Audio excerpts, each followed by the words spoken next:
11 अगस्त 2025। एक मासूम 19 साल की लड़की मनीषा अपने सपनों को सच करने की राह पर थी, लेकिन उस रात वो गायब हो गई। 2 दिन बाद एक सुनसान खेत में उसका शव मिला। गले पर गहरे घाव, शरीर में जहर और एक सुसाइड नोट जो सच को और उलझा रहा है। क्या ये हत्या थी, आत्महत्या, या एक ऐसी साजिश जो हरियाणा को दहला रही है? और रुकिए, इस केस में लॉरेंस बिश्नोई गैंग की धमकी ने सबको चौंका दिया। अगर आप इस वीडियो को अंत तक देखेंगे तो एक ऐसा राज खोलेगा जो शायद इस केस को हमेशा के लिए बदल दे। भिवानी जिले करथाड़ी लक्ष्मण गांव, एक ऐसा जगह जहां समय मानो रेत की तरह धीरे धीरे सरकता था। लेकिन 11 अगस्त 2025 की उस सुबह इस शांत गांव की हवा में कुछ ऐसा अजीब सा घुल गया। मनीषा 19 साल की वो लड़की जिसकी हंसी गांव की गलियों को रोशन करती थी, उस दिन अपने स्कूल से निकली थी। वो एक प्ले स्कूल टीचर थी जिसके सपने बड़े थे। वो नर्सिंग में करियर बनाना चाहती थी, अपने परिवार का नाम ऊंचा करना चाहती थी। उस सुबह उसने अपने दुपट्टे को ठीक किया, अपने दोस्तों से हल्की सी मुस्कान के साथ कहा, मैं नर्सिंग कॉलेज में दाखिले की जानकारी लेने जा रही हूँ, बस जल्दी लौट आऊँगी। लेकिन सूरज ढल गया और मनीषा वो कहीं गायब हो गई। शाम की गहराती छाया में संजय का दिल बेचैन हो उठा। उनकी बेटी जो हमेशा समय पर घर लौट आती थी, आज गायब थी। मनीषा का फ़ोन बंद था और उसकी सहेलियों को भी कोई अंदाज़ा नहीं था कि वो कहाँ गई है। संजय की उंगलियां काँप रही थी जब उन्होंने 112 हेल्पलाइन पर कॉल किया, लेकिन दूसरे ओर से आई पुलिस की आवाज़ ठंडी थी, लगभग बेपरवाह। आपकी बेटी कहीं घूमने गई होगी, 2 दिन में लौट आएगी। ये शब्द संजय के सीने में तार की तरह चुभे। क्या उनकी बेटी जो अपने सपनों के लिए जी जान से मेहनत कर रही थी, सचमुच घूमने चली गई थी, या फिर इस छोटे से गांव की खामोशी में कोई भयानक राज छिपा था? रात गहराने लगी। गांव में कुत्तों की भौंकने की आवाज़ तेज़ हो गई, मानो वो किसी अनजान खतरे को भांप रहे हों। संजय की पत्नी मनीषा की माँ चुपचाप रो रही थी और उनकी बेटी रीना कोने में सिमटी हुई थी। उसकी आंखों में डर और सवाल था। गांव के लोग धीरे धीरे संजय के घर इकट्ठा होने लगे। फुसफुसाहटें शुरू हो गई। किसी ने कहा कि मनीषा को आखिरी बार गांव के बाहर उस पुराने बरगद के पेड़ के पास देखा गया था, वही पेड़ जिसके बारे में बुजुर्ग डरावनी कहानियां सुनाते थे। क्या मनीषा उस रास्ते पर गई थी, या फिर कोई ऐसी ताकत थी जो इस गांव की खामोशी में छिपी थी और अब मनीषा को अपनी चपेट में ले चुकी थी? गांव की खामोशी अब एक डरावने साए में बदल चुकी थी। 2 दिन बीत चुके थे और मनीषा का कोई सुराग नहीं मिला था। संजय और उनका परिवार हर पल बेचैनी में काट रहे थे, हर आहट पर चौंक उठते। लेकिन 13 अगस्त की उस सुबह जब सूरज की किरणें सिंघानी गांव के पास के खेतों पर पड़ी, एक किसान की नज़र एक ऐसी चीज़ पर पड़ी जिसने उसके खून को जमा दिया। एक जवान लड़की का शव मिट्टी और घास से लथपथ खेत के एक कोने में पड़ा था। गले पर गहरे डरावने घाव, मानो किसी ने क्रूरता से उसकी सांसें छीन ली हो, और वो मनीषा ही थी। पुलिस की गाड़ियों की आवाज़ ने गांव की सन्नाटे को तोड़ा। लोग इकट्ठा हो गए, लेकिन कोई भी उस भयावह दृश्य को देखने की हिम्मत नहीं जुटा पा रहा था। मनीषा का चेहरा जो कभी हंसी और सपनों से भरा था, अब मृत्यु की ठंडी चादर में लिपटा था। उसके गले पर गहरे निशान, शरीर पर चोटें, हर चीज़ किसी अनकही कहानी को चीख चीख कर बयां कर रही थी। पोस्टमार्टम की रिपोर्ट ने हर किसी को हक्का बक्का कर दिया। डॉक्टरों ने बताया कि मनीषा के शरीर में जहर के अंश थे, एक ऐसा जहर जो धीरे धीरे दर्दनाक तरीके से जान लेता है। गले पर घाव थे, लेकिन वो किसी चाकू या तेज़ हथियार से नहीं बने थे। वो निशान जंगली जानवरों के दांतों जैसे थे, मानो किसी भयावह शिकारी ने उसे नोच लिया हो। और फिर एक और चौंकाने वाला खुलासा, कोई रेप या यौन शोषण का कोई सबूत नहीं मिला, तो फिर क्या हुआ था? क्या मनीषा ने खुद अपनी जान ली थी? क्या वो अपने सपनों के बोझ तले टूट गई थी? गांव में अब डर का माहौल था। लोग अपने घरों के दरवाजे बंद करने लगे थे। पुराने बरगद के पेड़ की कहानियां फिर से सतह पर आने लगी। कुछ बुजुर्गों ने कहा कि उस पेड़ के आसपास रात में अजीब सी आवाज़ें सुनाई देती हैं, और मनीषा के फ़ोन का आखिरी लोकेशन उस बरगद के पेड़ के पास ही था। क्या वो वहाँ किसी से मिलने गई थी? कोई ऐसा जो उसका राज जानता था, या फिर कोई ऐसी ताकत जो इस गांव की खामोशी में छिपी थी और अब उसे मनीषा को अपनी चपेट में ले लिया था। गांव में अब सन्नाटा नहीं, बल्कि गुस्से की चिंगारियां हवा में तैर रही थी। मनीषा की मौत का सच, जो पोस्टमार्टम रिपोर्ट ने उजागर किया, किसी के गले नहीं उतर रहा था। संजय, मनीषा के पिता, का चेहरा दर्द और अविश्वास से भरा था। उनकी आवाज़ में कंपन था जब उन्होंने कहा, मेरी बेटी तभी आत्महत्या नहीं कर सकती। उनकी आवाज़ में कंपन था जब उन्होंने कहा, मेरी बेटी कभी आत्महत्या नहीं कर सकती। वो जिंदगी से भरी थी, सपनों से भरी थी। गांव वालों का गुस्सा पुलिस की ओर था। संजय ने आरोप लगाया कि जब मनीषा लापता हुई थी तो पुलिस ने उनकी शिकायत को गंभीरता से नहीं लिया। हमने उसी दिन 112 पर कॉल किया था, लेकिन पुलिस ने हमें टरकाया, कहा 2 दिन में लौट आएगी। ये शब्द अब संजय के सीने में चुभ रहे थे। नर्सिंग कॉलेज के सीसीटीवी फुटेज, जो शायद कोई सुराग दे सकते थे, समय पर पुलिस के हाथ नहीं लगे, और जब फुटेज मिले तो वो धुंधले और अस्पष्ट थे। कुछ लोग फुसफुसा रहे थे कि उन फुटेज के साथ छेड़छाड़ की गई थी।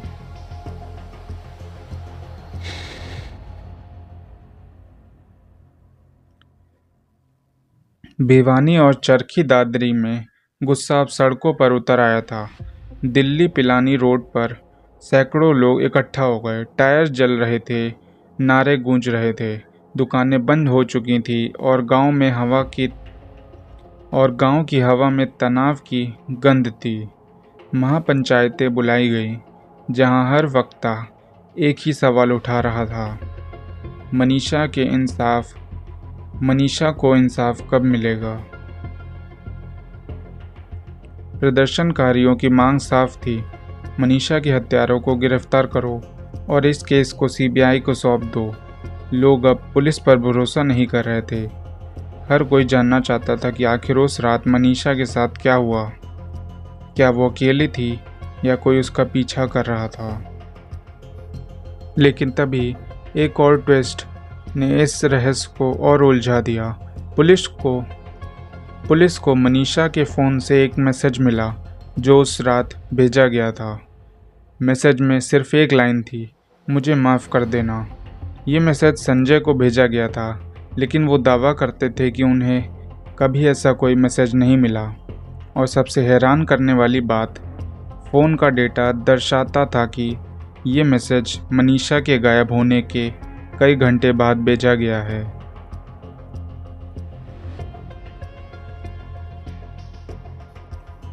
मनीषा की मौत का रहस्य हर नए खुलासे के साथ और उलझता जा रहा था।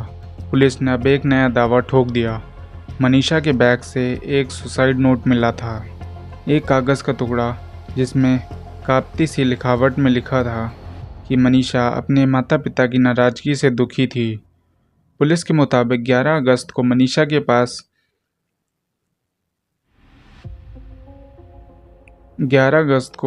ने पास की एक दुकान से कीटनाशक खरीदा था, वही जहर जो उसे उसके शरीर में पाया गया था।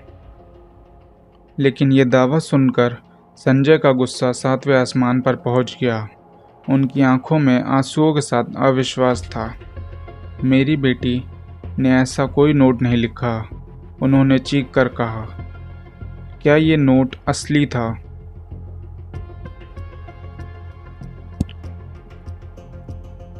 संजय के सवाल हवा में तैर रहे थे और गांव वालों के मन में भी वह उलझन थी। मनीषा का वो सुसाइड नोट जिसे पुलिस सच का सबूत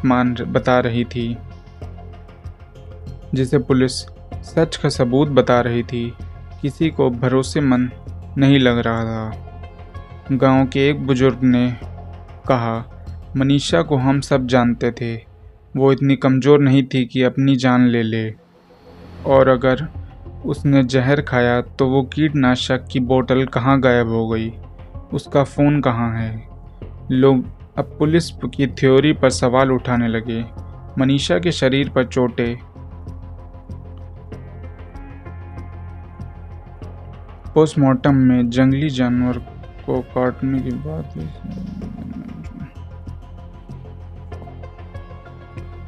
गांव की गलियों में अब डर के साथ साथ गुस्सा भी पनप रहा था।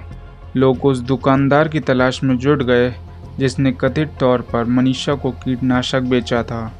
लेकिन जब कुछ युवकों ने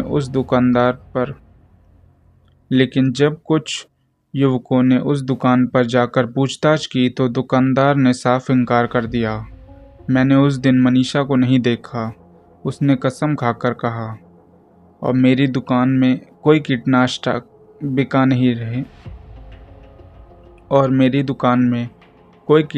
बिका ही नहीं। अब ये सवाल था कि पुलिस का दावा कितना सच था। रात के अंधेरे में पुराने बरगद के पेड़ के पास अब लोग जाने से कतराने लगे। कुछ का कहना था कि वहां रात को अजीब सी साए की हलचल दिखाई देती है।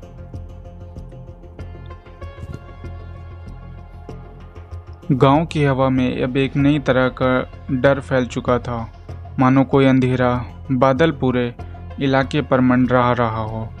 जांच की उलझनों के बीच केस में एक और सनसनीखेज मोड़ आया जब कुख्यात लॉरेंस बिश्नोई गैंग ने अचानक इस मामले में दखल दे दिया।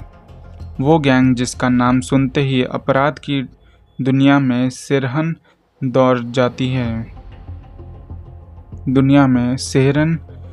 जाती है, अब मनीषा की मौत के रहस्य से जुड़ चुका था।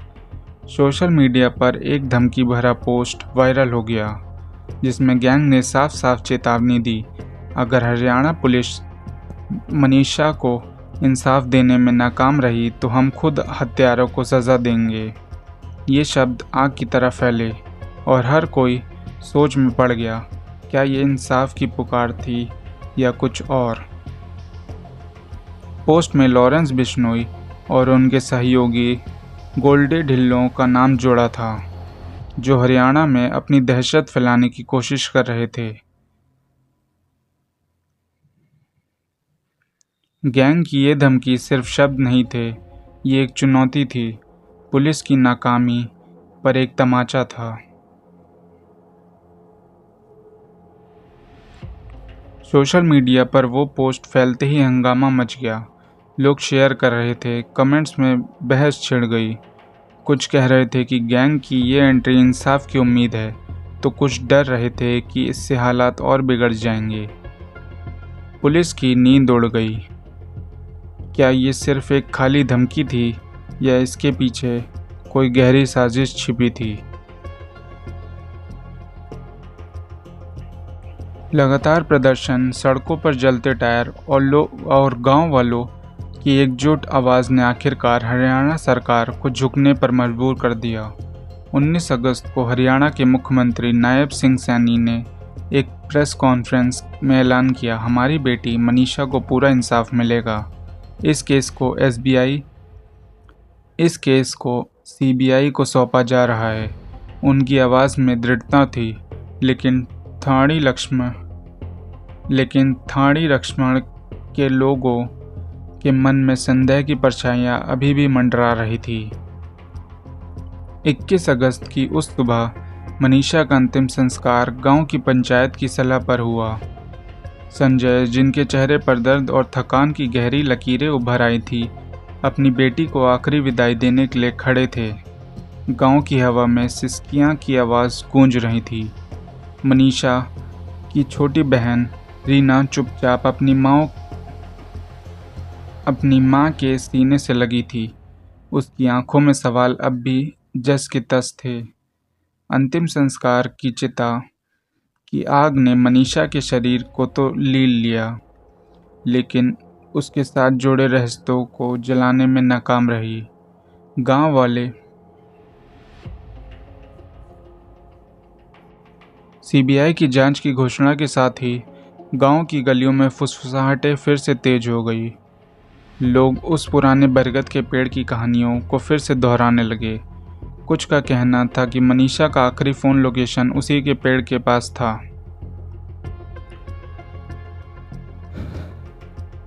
वो सुसाइड नोट जिसकी सच्चाई पर संजय और गांव वाले यकीन करने को तैयार नहीं थे, और फिर लॉरेंस बिश्नोई की वो धमकी जो अब की हवा में तैर रही थी।